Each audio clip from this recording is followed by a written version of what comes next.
Hello and welcome back to the English Learning Podcast. I'm Jason, your host, and with me today is my co-host, Julia. Hi everyone, we're so excited to have you here. Today, we have a really important topic to discuss, one that can truly change the way you learn and speak English. That's right. Think in English or stay stuck. Have you ever noticed that when you speak English, you pause a lot because you're translating from your native language? If so, you might be stuck in the habit of thinking in your native language first, and that could be slowing you down. Exactly. Many learners struggle with this. They try to translate every sentence in their head before speaking, which makes their English sound unnatural and slow. But today, we're going to help you break free from this habit. In this episode, we'll discuss why thinking in English is important, how you can train your brain to do it, and practical techniques that will help you speak more fluently and confidently. So, if you've ever felt stuck, frustrated, or too slow when speaking English, this episode is for you. Stay with us until the end because we'll even give you a special challenge to help you start thinking in English right away. Let's get started. So, Julia, let's start with the big question. Why do most English learners think in their native language first, instead of in English? Well, Jason, it's completely natural. We grow up using our native language for everything, thinking, speaking, and even dreaming. So when someone learns English as a second language, their brain is still wired to process thoughts in their first language before translating them into English. That makes sense. But here's the problem. Translation takes time. When you think in your native language first, your brain has to 1. Create the sentence in your native language. 2. Translate it into English. 3. Check if it sounds right. 4. Then finally, say it out loud. And by that time, the conversation has already moved on.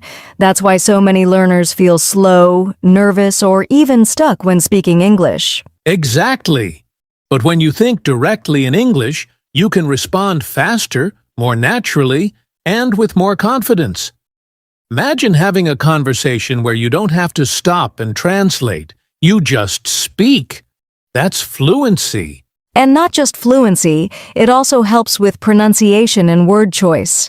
When you translate, you might pick words that don't fit naturally in English. But when you think in English, you learn to use words the way native speakers do. Great point. In fact, many advanced English learners say that the moment they started thinking in English was when they saw the biggest improvement in their speaking skills. I actually know someone who experienced this. A friend of mine, Maria, used to translate everything in her head before speaking English. She was always nervous and felt like her English was slow, but once she started training her brain to think in English, she felt more confident, and her speaking speed doubled. Wow, that's inspiring. And that's exactly what we want for our listeners too. If you want to speak fluently, naturally, and confidently, you need to train your brain to think in English. And don't worry, we're going to show you exactly how to do that in this episode. Yes, but first, let's help our listeners figure out if they're still stuck translating. What are the signs that someone is not thinking in English yet? Great question. Let's go over that in the next section. All right. Now that we know why thinking in English is so important, let's talk about the signs that show you might still be stuck translating in your head. Julia, what's the first sign? The first sign is pausing too long before speaking. Have you ever been in a conversation where someone asks you a simple question like, "What did you do yesterday?" But instead of answering right away, you freeze for a few seconds, trying to translate the answer from your native language into English? Yes. And by the time you finally speak, the moment has passed, and the conversation feels awkward.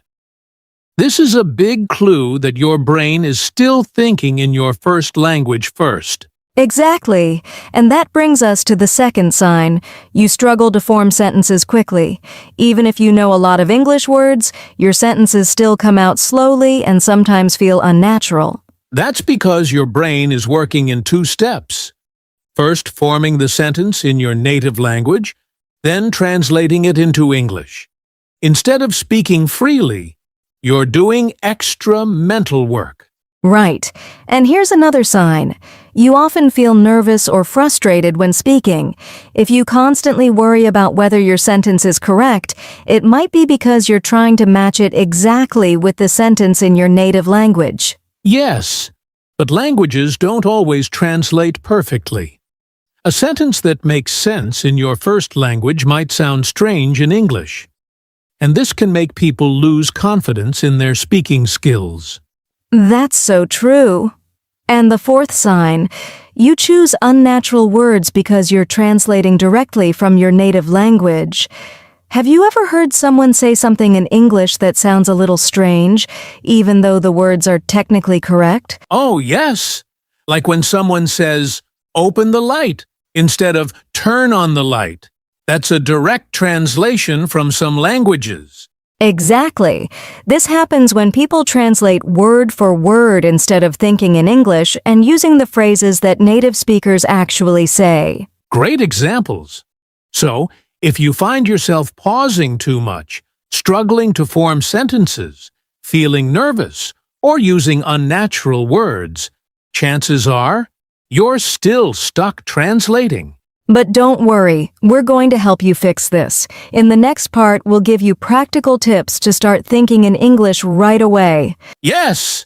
Let's get into the step-by-step methods to train your brain to think in English. Stay with us! All right? Now that we've talked about why thinking in English is important and how to tell if you're still translating, let's move on to the most important part, how to actually train your brain to think in English. Julia, what's the first tip? The first tip is start with simple words and sentences. If you're not used to thinking in English, don't start with complex ideas. Begin with basic words and phrases you already know. For example, when you wake up, think I'm getting out of bed. I'm brushing my teeth. I'm making coffee. Just narrate your daily activities in English. That's a great start. The second tip is label things around you. If you're in your room, look around and name objects in English. This is my laptop. That's my phone. I have a cup of tea. This helps your brain connect English words directly to objects instead of translating from your native language. Exactly. And that leads to the third tip. Talk to yourself in English. If you don't have a conversation partner, be your own partner. Try describing what you see, what you're doing, or even what you're thinking. For example, if you're walking outside, you can say, "The weather is nice today. I need to buy some groceries. I feel happy right now." This builds your confidence and helps you think naturally in English. That's such a powerful method. And here's another fun way. Think in English before sleeping. At the end of the day, take 1 or 2 minutes to reflect on your day in English. Ask yourself, what did I do today? What was the best part of my day? What do I plan to do tomorrow? By doing this daily, your brain will start to automatically switch to English mode. Yes, and let's not forget the power of imagination. If you don't have a real conversation partner, imagine one. Think of a topic and pretend you're talking to someone in English. For example, imagine you're meeting a friend and having a conversation like, "Hey, how was your weekend? Oh, I went to the park. It was great." Practicing this way prepares your brain for real conversations. I love that. Here's another useful technique. Change the language of your devices. If your phone, laptop, or social media apps are in English, your brain will automatically get used to seeing and thinking in English throughout the day. Yes, small changes like that make a big difference. And speaking of small changes, surround yourself with English as much as possible. Listen to English podcasts, watch English videos, and read simple English articles. The more you expose yourself to English, the easier it becomes to think in English. Absolutely. And one last tip. Be patient and consistent. Thinking in English is like a muscle. You have to train it every day. But if you practice these techniques regularly, your brain will naturally start thinking in English without effort. That's right. So let's quickly review the tips. 1. Start with simple words and sentences. 2. Label things around you. 3. Talk to yourself in English. 4. Think in English before sleeping. 5. Imagine conversations. 6. Change the language on your devices. 7. Surround yourself with English every day. 8. Be patient and consistent. Perfect. Now, let's move on to a special challenge to help you start thinking in English right away. Now, let's talk about something really important. Mental barriers. Many learners struggle to think in English not just because of vocabulary or grammar, but because of fear, self-doubt, and negative thinking.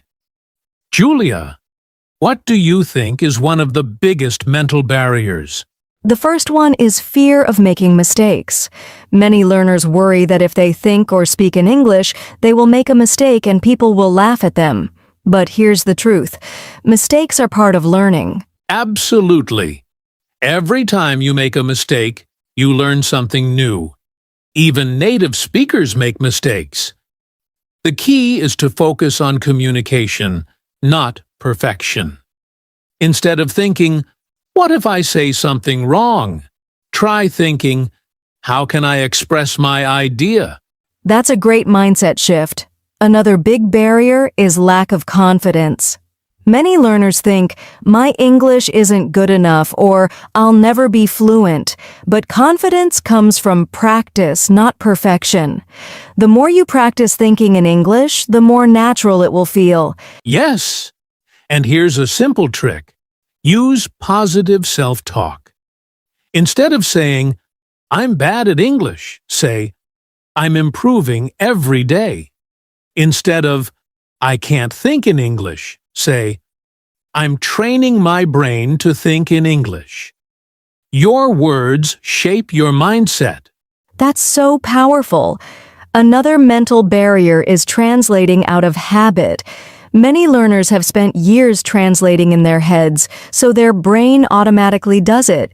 But the good news is, you can train your brain to stop translating by practicing the tips we shared earlier. Exactly. And the final barrier is getting discouraged too easily. Learning a language is a journey, and sometimes progress feels slow.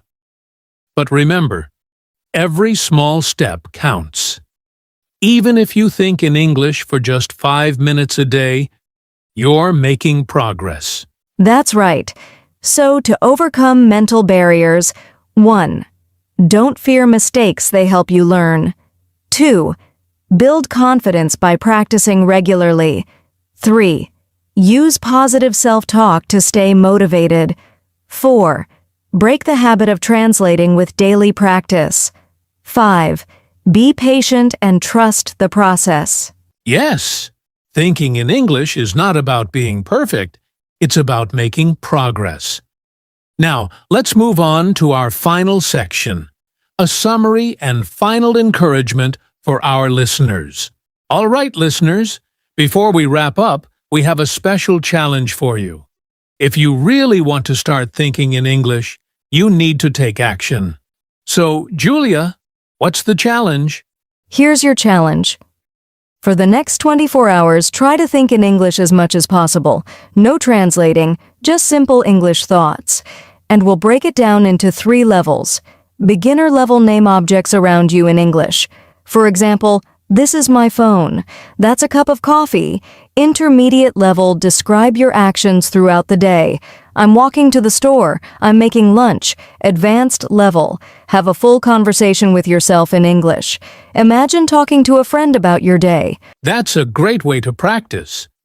And to make it even better, we want you to write a short journal entry in English before you go to bed. Just 1 or 2 sentences about your day, no matter how simple. This will help your brain start thinking in English naturally. Yes, and if you want extra practice, leave a comment below this podcast with your English thoughts or a short sentence about your day. We'd love to hear from you. That's right. Thinking in English is a skill, and like any skill, it improves with daily practice. So, take this challenge and start training your brain today. You've got this. Keep practicing, stay patient, and soon thinking in English will feel completely natural. That's it for today's episode. Thank you for joining us, and remember, think in English or stay stuck. See you in the next episode. All right, everyone. That brings us to the end of today's episode. We've covered why thinking in English is important, how to stop translating, practical tips to train your brain, and ways to overcome mental barriers. Now, it's your turn to take action. Yes, start using the tips we shared and take the 24-hour challenge to think in English. Remember, small daily practice leads to big improvements. And if you found this podcast helpful, don't forget to like, share, and subscribe to our channel for more English learning content. Also, leave a comment below and tell us, what's one thing you'll do today to start thinking in English? We love hearing from you, so stay connected and keep practicing. See you in the next episode. Until next time, keep thinking in English.